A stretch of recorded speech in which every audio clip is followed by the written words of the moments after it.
7h19 sur Europe 1, c'est l'heure de l'édito éco, Dimitri Pavlenko. Bonjour Agnès Verdier-Molinier. Bonjour Dimitri, bonjour à tous. Agnès, on commence 2026 sans budget de l'État et de nouveau, comme en 2025, avec une loi spéciale. Et oui, Dimitri, mais contrairement à 2025, il est tout à fait possible que nous n'ayons jamais de budget voté pour 2026.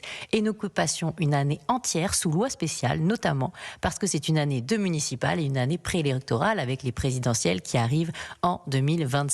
En fait, ce serait comme en Espagne, un pays qui entame sa 3e année sans budget central, à ceci près que tout est beaucoup plus décentralisé en Espagne, santé, éducation, aide sociale.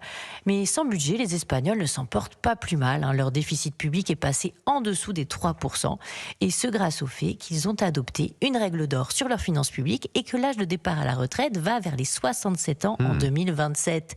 Bref, nos voisins ont su mettre en place des garde-fous pour redresser la barre. Alors on va voir si c'est le cas chez nous. En tout cas, fonctionner avec une loi spéciale, ça a quand même quelques avantages, Agnès. Et oui, parmi les avantages, celui de geler les impôts. Alors même s'il y a un bémol avec le gel du barème de l'impôt sur le revenu qui va nous faire payer plus, pour le reste, les hausses d'impôts sont aussi gelées. Par exemple, la taxe holding dont on avait parlé ou la modification de l'abattement des 10% sur les pensions de retraite, elle n'existe pas dans le cadre de la loi spéciale. Et du côté des taxes exceptionnelles, la surtaxe sur les grandes entreprises, la taxe sur les ménages aisés appliquée en 2025, la bonne nouvelle, c'est qu'elles ne peuvent pas être pour l'instant appliquées. De bons points à souligner aussi, les dépenses sont en partie gelées. En effet, l'État ne peut qu'engager que des dépenses indispensables au bon fonctionnement des services publics.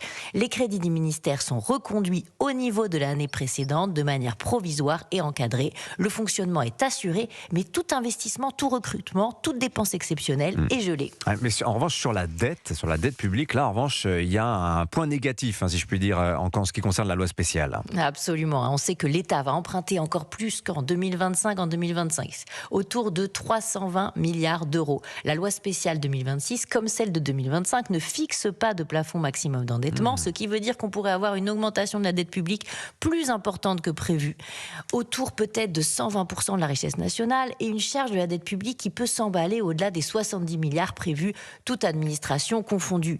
Nous n'avons pas fini d'entendre parler de la dette publique. Voilà, c'est le sparadrap du capitaine Haddock, cette dette publique. Absolument. Merci beaucoup. Signature Europe 1, Agnès Verdier-Molinier. Merci à vous.